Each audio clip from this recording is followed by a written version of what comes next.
श्री गणेशाय नमः। श्री जीवित पुत्रिका व्रत कथा। एक बार नैमिषारण्य के निवासी ऋषियों ने संसार के कल्याणार्थ सूत जी से पूछा, हे सूत, कराल कलिकाल में लोगों के बालक किस तरह दीर्घायु होंगे, सो कहिए।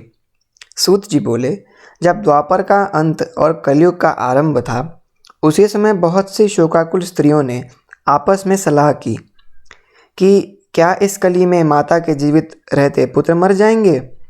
जब वे आपस में कुछ निर्णय न कर सकीं, तब गौतम जी के पास पूछने के लिए गईं। जब उनके पास पहुंची तो उस समय गौतम जी आनंद के साथ बैठे थे। उनके सामने जाकर उन्होंने मस्तक झुकाकर प्रणाम किया। तदनंतर स्त्रियों ने पूछा, हे प्रभु, इस कलयुग में लोगों के पुत्र किस तरह जीवित रहेंगे? इसके लिए कोई व्रत या तप हो तो कृपा करके बताइए। इस तरह उनकी बात सुनकर गौतम जी बोले, आपसे मैं वही बात कहूँगा जो मैंने पहले से सुन रखा है। गौतम जी ने कहा, जब महाभारत युद्ध का अंत हो गया और द्रोण पुत्र अश्वत्थामा के द्वारा अपने बेटों को मरा देखकर सब पांडव बड़े दुखी हुए, तो पुत्र के शोक से व्याकुल होकर द्रौपदी अपनी सखियों के साथ ब्राह्मण श्रेष्ठ धौम्य के पास गई और उसने धौम्य से कहा, हे विप्रेंद्र, कौन सा उपाय करने से बच्चे दीर्घायु हो सकते हैं? कृपा करके ठीक ठीक कहिए। धौम्य बोले, सत्ययुग में सत्य वचन बोलने वाला, सत्याचरण करने वाला समदर्शी जिमुतवाहन नामक एक राजा था।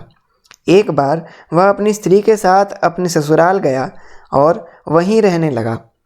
एक दिन आधी रात के समय पुत्र के शोक से व्याकुल कोई स्त्री रोने लगी, क्योंकि वह अपने बेटे के दर्शन से निराश हो चुकी थी।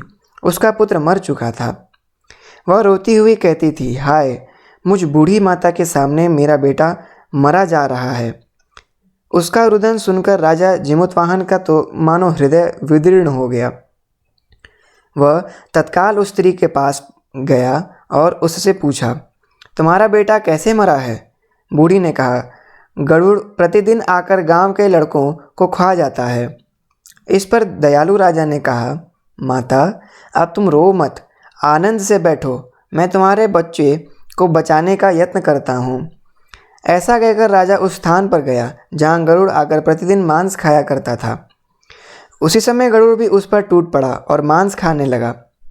जब अतिशय तेजस्वी गरुड़ ने राजा का बायां अंग खा लिया, तो झटपट राजा ने अपना दाहिना अंग फेर कर गरुड़ के सामने कर दिया। यह देखकर गरुड़ जी ने कहा, तुम कोई देवता हो? कौन हो तुम? मनुष्य तो नहीं जान पड़ते।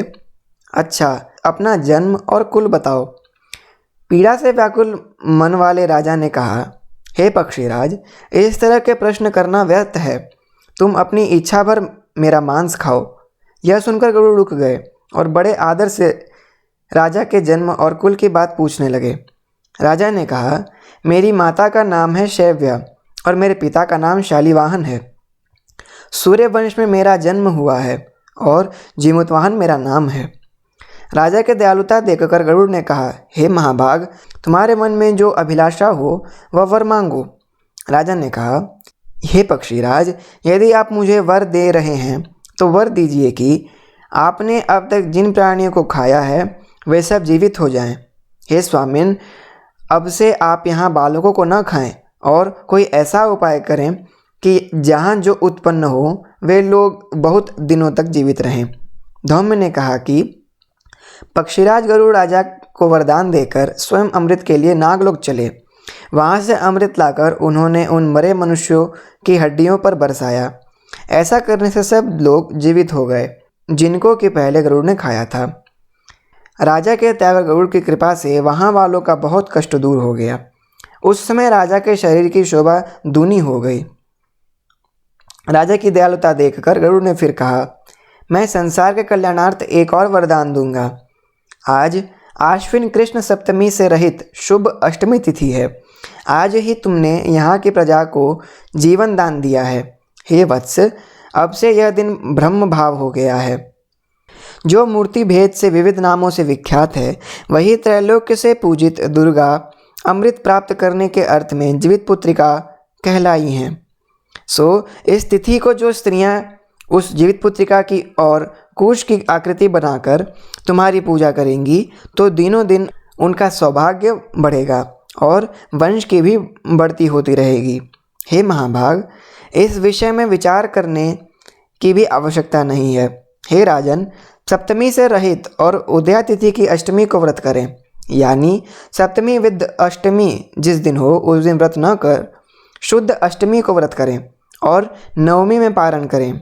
यदि इस पर ध्यान न दिया गया तो फल नष्ट हो ही जाएगा और सौभाग्य तो अवश्य नष्ट हो जाएगा। जिमुतवाहन को इस तरह का वरदान देकर गरुड़ वैकुंठ धाम को चले गए और राजा भी अपनी पत्नी के साथ अपने नगर को वापस चले आए।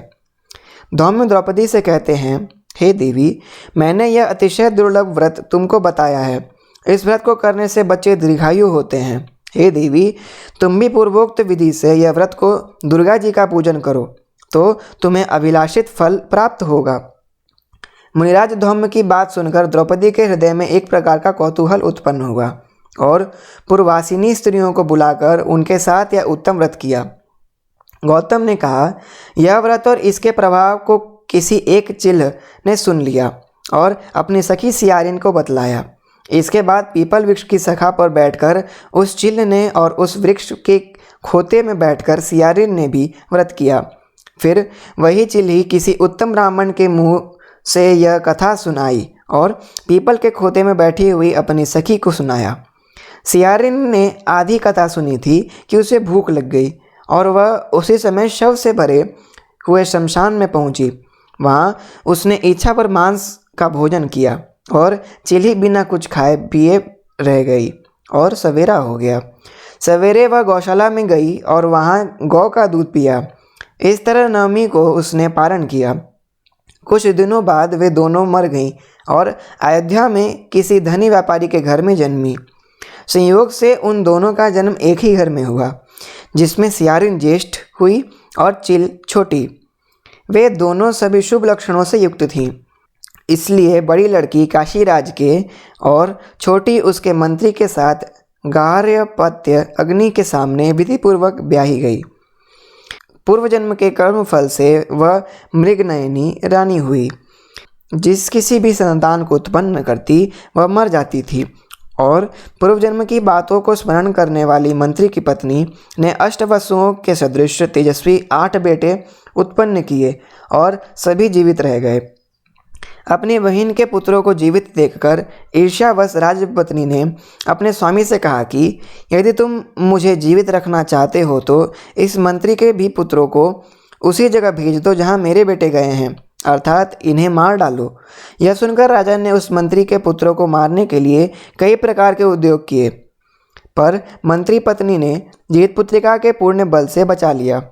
एक दिन राजा ने अपने आदमियों से उन पुत्रों का सिर कटवाकर पिटारी में रखवाया और वह पिटारी उनकी माता मंत्री पत्नी के पास भेज दिया, किंतु वे 8 सिर बेशकीमती जवाहरात हो गए और भले चंगे वे 8 लड़के अपनी माता के पास वापस चले गए। उनके जीवित देखकर राजपत्नी को बड़ा विस्मय हुआ।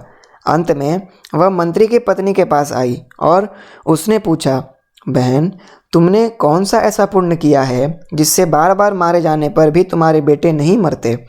इस पर मंत्री की पत्नी ने कहा, पूर्व जन्म में मैं चील थी और तुम सियारिन।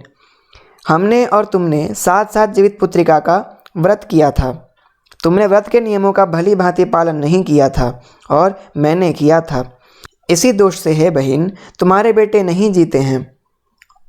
ओ राजरानी, अब भी तुम उस जीवित पुत्रिका व्रत को करो तो तुम्हारे बेटे दीर्घायु होंगे। मैं तुमसे सच सच कह रही हूँ। उसके कथानुसार रानी ने व्रत किया, तभी से उसके कई बेटे सुंदर और दीर्घायु होकर बड़े बड़े राजा हुए। सूत जी कहते हैं कि सब प्रकार का आनंद देने वाला मैंने यह दिव्य व्रत बतलाया। स्त्रियां चिरंजीवी संतान चाहती हो तो विधि पूर्वक यह व्रत करें। इति श्री भविष्योत्तरे जीवित पुत्रिका व्रत कथा संपूर्णा।